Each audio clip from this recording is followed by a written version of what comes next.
नमस्कार मैत्रिणींनो, आज आपण पापडची चटणी कशी बनवायची ते बघणार आहोत। आपण दोन प्रकारच्या पापडची चटणी बनवणार आहे। त्याच्यातला पहिला प्रकार बघूयात। आपण पापड घेतलेले आहेत, भाजून घ्यायचे आहेत। आपल्याला लसूण घेतलेला आहे 4-5 पाकळ्या, ठेचून घेत आहे, लाल मिरची पावडर आणि मीठ आणि तळण्यासाठी थोडंसं तेल, एवढं साहित्य लागणार आहे। आता आपण चटणी कशी बनवायची ते बघूया। त्याच्यासाठी आपण हा पापड जो आहे तो कुस्करून घेऊया। हे बघा, आपण असा चुरा करून घेऊया। जेवढा बारीक हवा आहे आपल्याला तेवढा बारीक चुरा करून पापडचा घेऊया।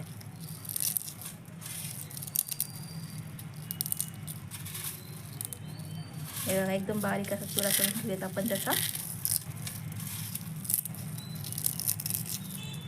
एकदम सोपी रेसिपी आणि झटपट होणारी अशी रेसिपी आहे आपली। हे बघा, छान असं बारीक झालेलं आहे।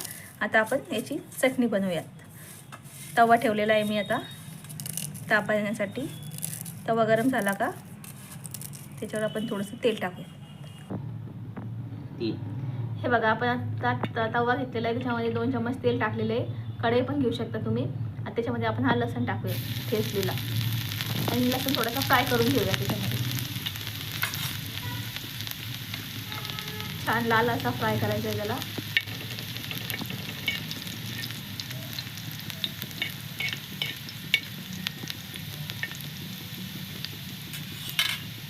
लसूण फ्राय झाला का आपण गॅस बंद करूया आणि त्याच्यामध्ये 1 चमचा लाल मिरची आणि पापडाचा चुरा लगेच टाकायचा, नाही तर आपली सगळी मिरची जळून जाईल।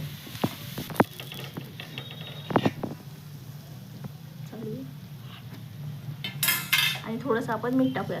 पापडमध्ये पहिलेच मीठ असतं, नुसतं थोडंसं चवीपुरतं मीठ टाकायचं आणि याला चांगलं आपण मिक्स करून घेऊया। एकदम छान लागते ही पापडची चटणी। आपल्याला पोळीसोबत आपण खाल्ली तर 2 पोळ्या आपल्याला जास्तच जातील। चांगल्या प्रकारे आपण त्याला मिक्स करून घेऊया। गॅस बंद केल्यानंतर आपण लाल मिरची पावडर जी आहे ते टाकायचे। सगळी मिरची जी असते आपली ती जळून जाईल, म्हणून गॅस बंद करायचा आणि मग मिरची टाकायची।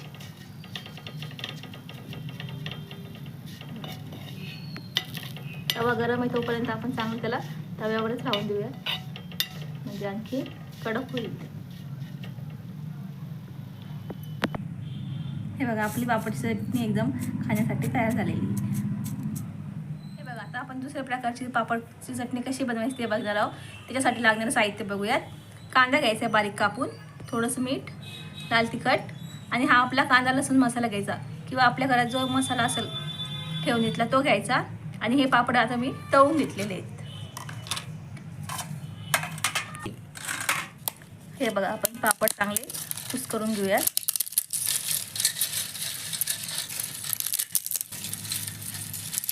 एकदम छान लागते ही चटणी। याच्यामध्ये हवे असल्यास तुम्ही कोथिंबीर पण टाकू शकता, टोमॅटो पण टाकू शकता। पण टोमॅटो टाकला तर आपली चटणी पापड जे आहेत ते नरम पडतात, त्याच्यामुळे नाही टाकलेलंच चांगलं। कोथिंबीर टाकू शकता तुम्ही।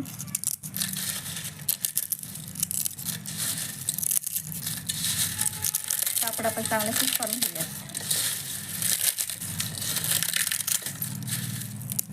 आणि ही चटणी आपल्याला जेव्हा खायची तेव्हाच लगेच करायची आणि खायची, करून ठेवू नाही शकत। जर आपण करून ठेवली तर आपले पापड नरम पडते, म्हणून आपल्याला जेव्हा खायची तेव्हा लगेच करायची आणि लगेच खायची। आता आपण एक बाउल घेऊयात,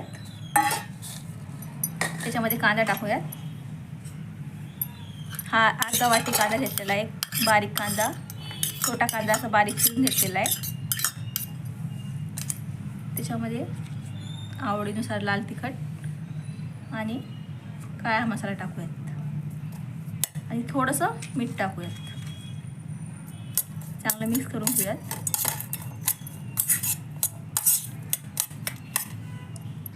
लाल तिखट तुम्हाला जेवढं हवं असेल तसं टाकायचं। आणि आता आपण आपला पापडचा चुरा टाकूयात।